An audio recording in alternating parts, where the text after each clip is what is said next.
right, I'm going to be honest with you. We're going to have to do the top 10 stories in more detail next Monday when we're back here because the crew, as usual, has overdone it and put so many graphics and so many news articles and so many documents in there that it made the computer crash. Because we've got some tinker toy made on the moon, but the computer we've got. But no, seriously, great job to the crew. Great job to Do, who's been on vacation and has a new nickname, the director.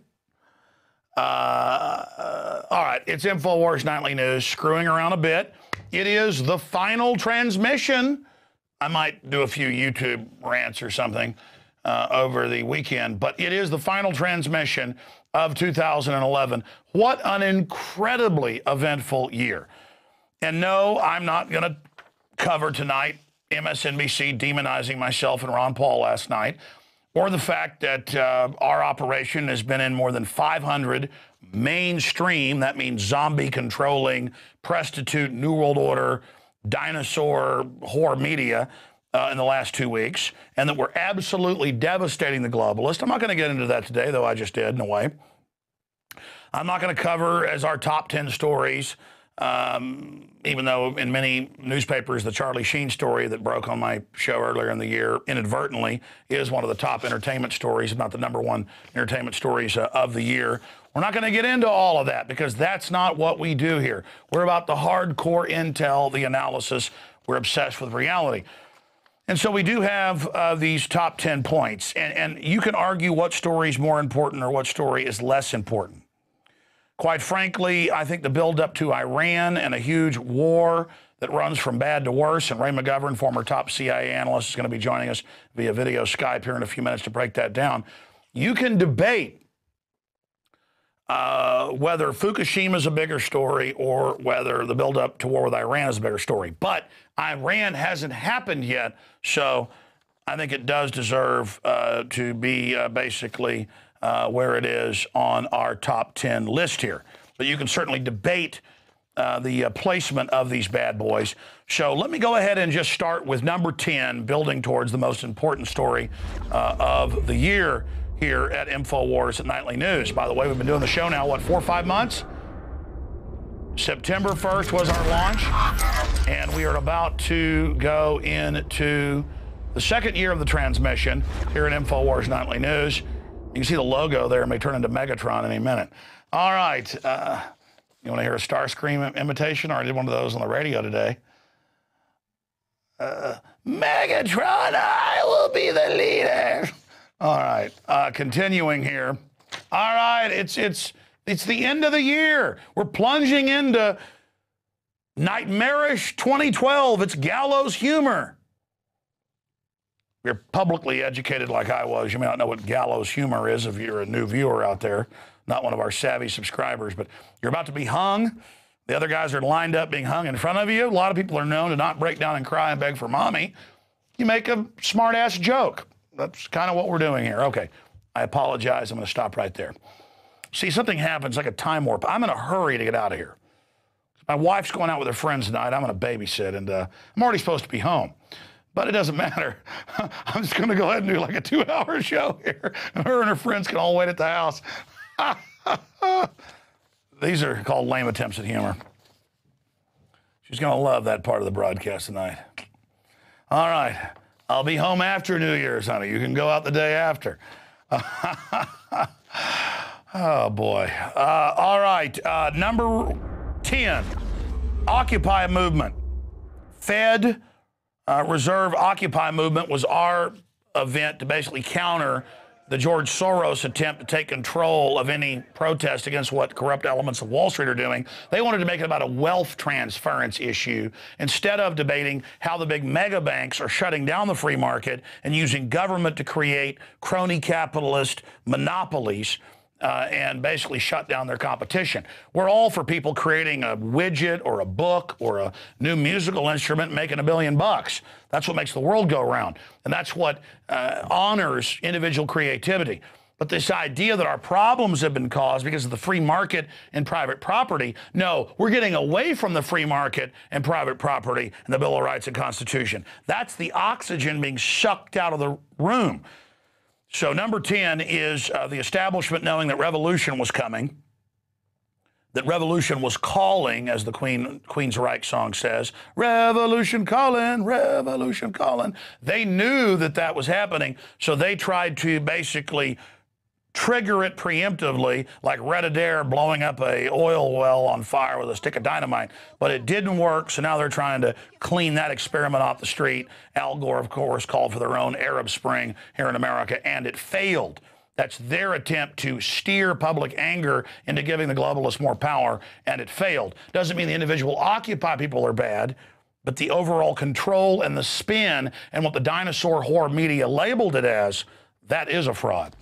Number 9, Al-Qaeda-NATO alliance. NATO helping the Al-Qaeda rebels.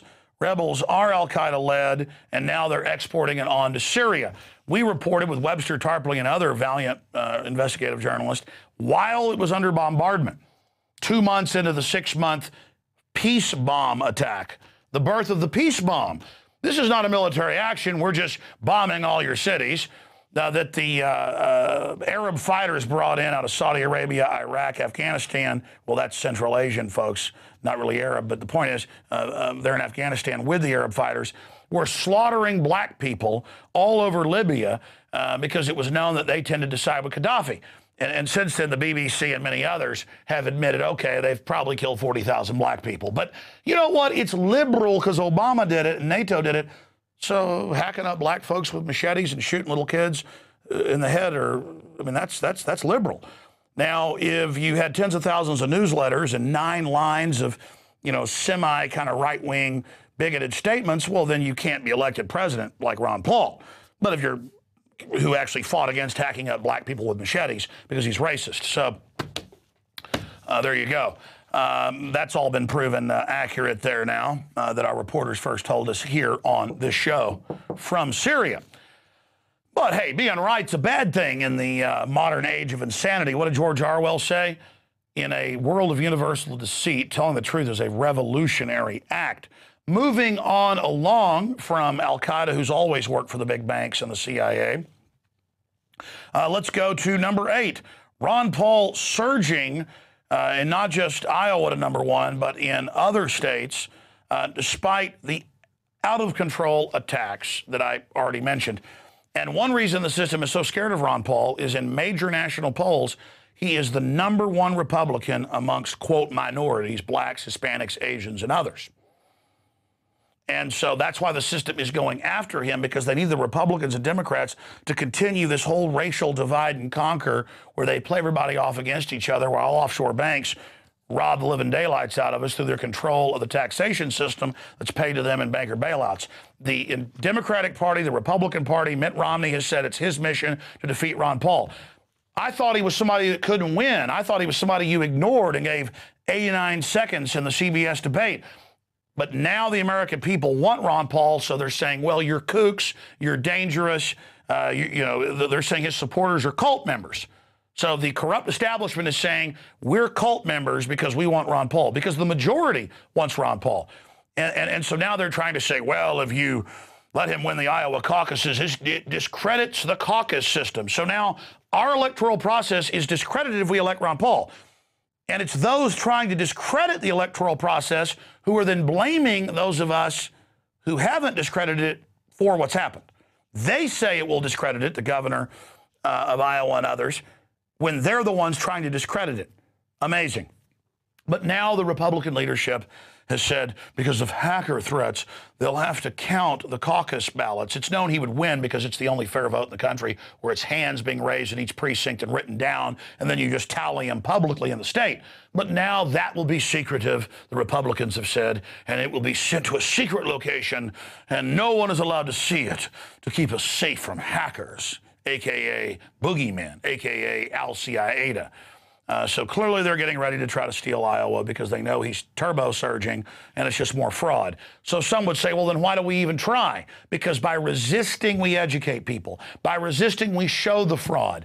by resisting more people learn the truth about the New World Order. As Ron Paul will tell you, great patriot and historian and doctor and economist, he is only a focal point for revolution against tyranny, a restoration of the republic. And by fighting, we get stronger.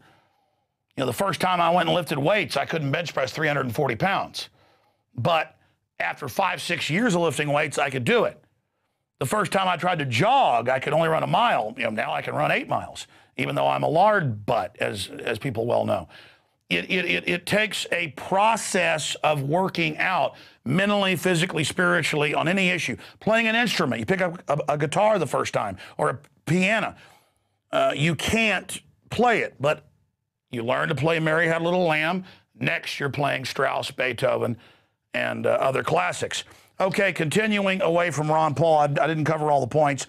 It's just that he shows that the resistance is rising and that the dinosaur dying media, that's not mainstream media, that is fraud, globalist, corporate propaganda media, is dying. They tried to defeat Rand Paul by saying he kidnapped women, worshiped Buddhas, every other bizarre form you can imagine. They hired people to dress up as hayseeds and have racist signs. They got caught. Now, that remains to be seen nationally what will happen with Ron Paul, but we're definitely in the fight. This is a big deal that's happening right now, and it's only foreshadowing of things to come. Let's move on now to number 7, FEMA camp activation. Does that mean they're going to throw us all in them tomorrow? No, but it means they're actually putting the bids out, as we showed you earlier in the year, just a few weeks ago actually, that the government is putting out public bids to now man the emergency centers that they've built at former military bases across the country, and the FEMA camps are admitted, and the NDAA is passed, and they admit they're going to put troops on the streets, and it's all happening. And it just shows you that the criminal class that's robbed tens of trillions of dollars and thinks the American people are going to be signed on to all the derivatives fraud, it shows that they're scared. And we're going to be talking with Ray McGovern about that here in just a moment. In fact, speaking of Ray McGovern, that takes us now from number 7, FEMA camp activation, to number 6, Iran war buildup. Fake plot with used car salesmen out of Corpus Christi, Texas, drills in the Strait of Hormuz, drone shoot down U.S. ships trying to provoke attacks, and more. Ron Paul, a few weeks ago, was on my radio show. And again, the system's trying to dictate reality and saying Ron Paul shouldn't go on that show because it's so extreme. No, because we're so extremely accurate and teleprompter free and hardcore about freedom. They hate the fact that he has so much credibility and he's linking up with us over 16 years, and that gives us more credibility, and then we give him more credibility, and it creates this grassroots synergy of saying, hey, Chris Matthews, all of you, you're a bunch of jokes, little degenerate, lying, teleprompter reading scumbags who think you sit up there in this air of respectability and authority. Last night on Slimeball, Chris Slimeball Matthews was saying to these little twitly reporters,